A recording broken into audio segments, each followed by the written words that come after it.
Hi everybody, this is Jeriko from the California Conventions blog. This is ALA 2022, and I have here our very special guest of honor, Miss Shibuya Kaho. Thank you. So, how's your convention so far? It's been great. It's been wonderfully busy. Wonderfully busy? Yes. I can see you're cosplaying from Rent-A-Girlfriend. Oh, yes. Well, my favorite is Chizuru, but... Everybody likes Chizuru. Yes, she's perfect. So, you mentioned in your guest of honor page that you have a book coming out in English soon. Yes. Everything girls should know about the JEV industry. Can you give us a preview about what it's about? So yeah, the JV industry. So it's about the JV industry. I already published the book in Japanese, but so many people wanted to read it, and now we are in the middle of translation. And we are looking for a publisher. Oh. We had a deal with one publisher / editor and translator, but I guess we got some creative differences in the work of translation. I think they wanted me to sound more like obvious adult star. Of course. And I and my management team saw you know what, Kaho, you in this book, in this English book, you sound like a woman, like an old woman at a bar, drinking alcohol and smoking a cigar. That's still not you. I don't smoke, I don't drink alcohol. It was like a different character for me, and since I speak in English, I wanted the book to sound more like me. So we got some creative differences, but I think we can trust them with the translation if they can listen to us more. However, we want a new publisher to publish the book. Of course. So hopefully we get to see it soon. Yes. You also hinted that you have a new book coming out soon as well. Are we supposed to expect? Can we see that in English too soon? No, actually, it's about studying English or learning English. So I guess it's not going to be English, right? It doesn't make sense. Oh well, there you go. Yeah. I guess I can still buy it though. No, thank you. Not sure if you remember, back in, I believe it was 2018, 2017, Okay. You were a guest at HentaiCon. Oh, yes. So you were there too? I was there. Oh, yes. wow. So I'd like to know, would you like to see more conventions that cater to this kind of content? Actually, I love the fact that I want to be able to see more people. I want to be able to see people from different generations or different genders. Right. And of course, HentaiCon is just focused only on hentai, so it kind of limits the audience. Oh yes, so, definitely. Yeah, I definitely. Of course, I want to go to different cons, and I want to meet different people, and I want to go to different states. Right. Yeah. So, not necessarily R18. Okay. So you want to go around convention hopping around the United States? Oh yeah, I'd have to go. Well, you got to hit up San Diego Comic-Con one of these days. Oh yeah, that's the biggest one, right? Oh yes, very crowded. Probably not in the times of COVID, but hopefully one of these days. So my next question, you've collaborated with many Anitubers over the years, with the Boys of Trash Taste podcast most prominently. Are you hoping to continue this trend with other YouTuber spaces? Cooking? Woodworking? Right. The thing is, I don't have my own YouTube channel, but people find me on YouTube somehow. So it's been kind of weird. So maybe I should do more things on my own too, if I can find the time. You also mentioned in that same episode of the podcast that you were going to have voice acting credits for an upcoming anime. Well, what has happened to the anime since then? I know, it's been COVID screws things up in a lot of ways for a lot of us. So we won't be able to hear you during the winter or spring season? No, actually, I have no idea. No idea? Well, I'll cross my fingers for you.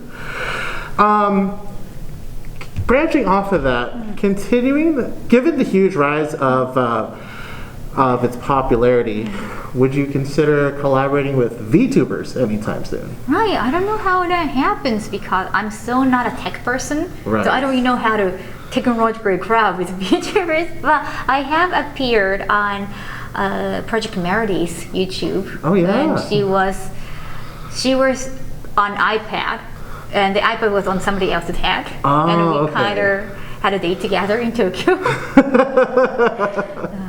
Maybe we see part 2 of that date. Yeah, that would be interesting. But yeah, I love collabing with others, of course. Like, I love interacting with their fans. Their fan base is amazing. So, of course, I want to have my own things too. Yes. At the same time, I love interacting with them. So Well, maybe more in the future. Well, actually, talking about interacting and do your own thing, you have a Twitch channel. Oh yes, I made that during pandemic. Yeah, I've seen a couple of your streams, Oh, thank actually. you. So, what are you hoping to do moving forward with your Twitch channel? I noticed you've played a couple games, you've done a lot of just chatting. Can we expect more of the same in the future, or are we going to see something different? I'm actually thinking about renting another apartment in Tokyo. Okay. Or mainly as a studio. And right now, whenever I'm gaming, I'm just sitting on a gaming chair. Right. And my apartment is tiny, so I don't really have enough space in the back. Oh. However, I'm thinking about getting bigger space and where I can do a lot of Switch games too. Oh, like yeah. Switch boxing or the Ring Fit or something that I can move around. Okay. Yeah, I'm hoping to do that. Are you hoping to get into PC gaming at any time soon? Yeah, I don't know. I don't want to overwhelm my PC. I don't know. Can a PC handle it? It depends on the parts you can get, but Wow. given the shortage, unfortunately, it's not. It's probably going to be a bit hard to find certain okay. parts. So, I would love to contribute if I could in the future, but hey, it's the nature of the market. Yeah. So, because you've become a prominent cosplay figure, have you ever wanted to compete professionally in contests or masquerades? I don't know. I don't make cosplay. I think people who participate in those contests, they make their own things. So, yeah. Not all the time, actually. So there are some cosplayers who do enter who already have pre-made cosplays, but a lot of their gimmick is that they're acting it out on stage. Nice. So I mean that's always a option for you in the future if you want to consider. And maybe I can be a judge too. Hey, why not? Talking about that, have you considered picking up those skills? Sewing, crafting, foam work? I think those are not for me. I wanted to become mangaka when I was young. Oh. And I soon, even as a kid, I figured out, okay, this is not for me. I don't have skills for that. Oh, that's okay. Not everybody can pick up that. Right? Talking about skills though, you're going to be DJing tonight at ALA's kickoff party. When did you start DJing? That was right before the pandemic. I thought about wanted to do more at conventions, and I know that we all enjoy the same music, which is anime songs. So I wanted to learn, and I wanted to kind of study or just get used to it, practice. Right. Because the thing about anime song is they have different BPM, because they've got different rhythms.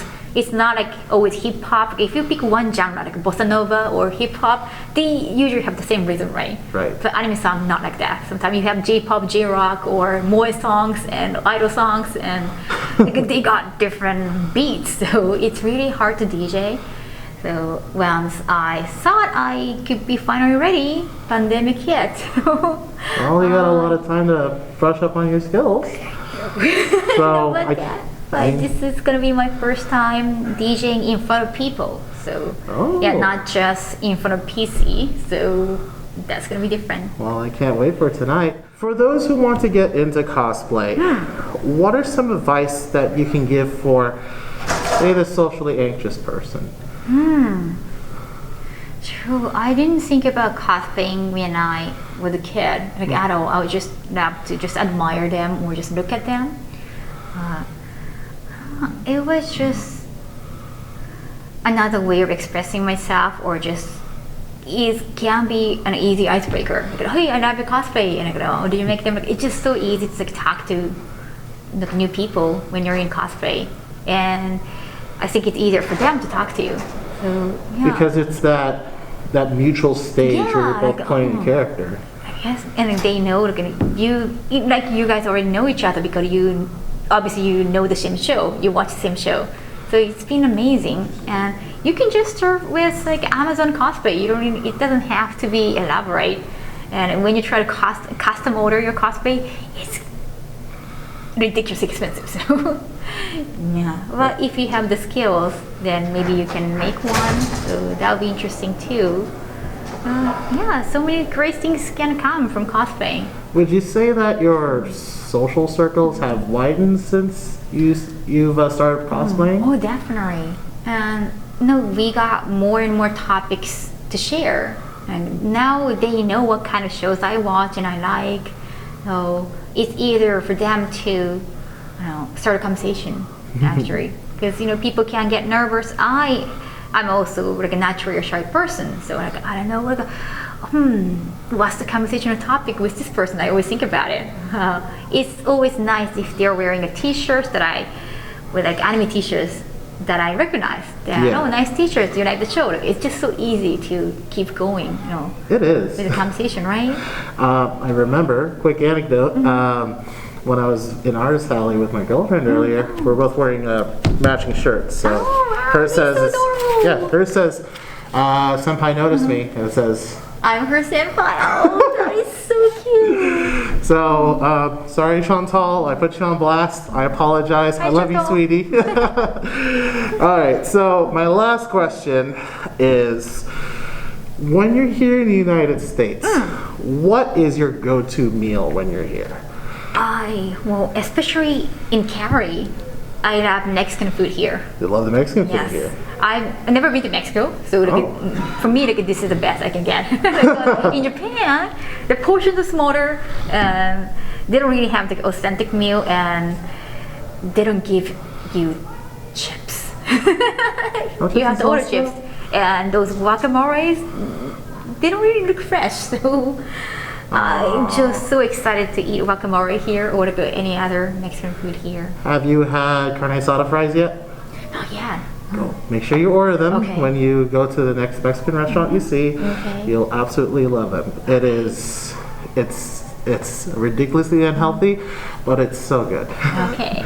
It has guac, the sour cream, the cheese, everything you want on a bed of fries. Oh, wow. So check it out when you can. Alrighty. Although my recommendation, if you ever, because you're down here in Long Beach, check out Roscoe's House of Chicken and I Waffles. really want to go there. It's right down the street, off of Alamitos. I promise you, I'm going there before I go back to Japan. Please do. We'll check it out on your socials.